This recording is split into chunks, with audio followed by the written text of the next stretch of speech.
എപ്പോൾ വിരമിക്കണം എന്ന് തീരുമാനിക്കേണ്ടത് നരേന്ദ്രമോദിയാണ്, അല്ലെങ്കിൽ ഭാരതീയ ജനതാ പാർട്ടിയാണ്. ഇതെല്ലാം ഉപരിയായി നരേന്ദ്രമോദിയെ ഒരു റിട്ടയർമെൻറ്റിലേക്ക് തള്ളിവിടണോ എന്ന് തീരുമാനിക്കേണ്ടത് ജനങ്ങളാണ്. ഹിന്ദുമത ദർശനങ്ങൾ ഒരു വ്യക്തിയെ കാണുന്നത് എങ്ങനെയാണ് എന്ന് കൃത്യമായി പറയുന്നുണ്ട്. ന കാഷായം, ന മുണ്ഡനം, ജ്ഞാനം സന്യാസ ലക്ഷണം എന്നുള്ളതാണ്. കാഷായം ധരിച്ചതുകൊണ്ടോ തല മുട്ടയടിച്ചതുകൊണ്ടോ ഒന്നും സന്യാസിയാവത്തില്ല. സന്യാസിയാകണമെങ്കിൽ ജ്ഞാനമുണ്ടാകണം.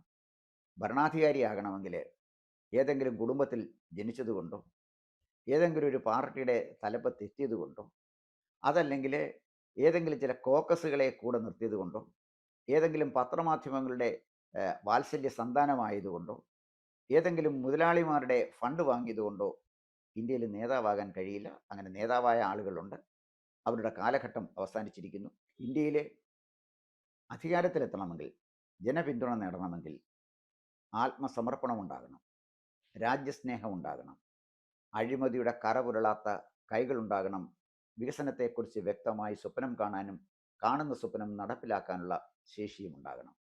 അത്തരം ഒരു വ്യക്തിത്വം ആർജിക്കുവാനാണ്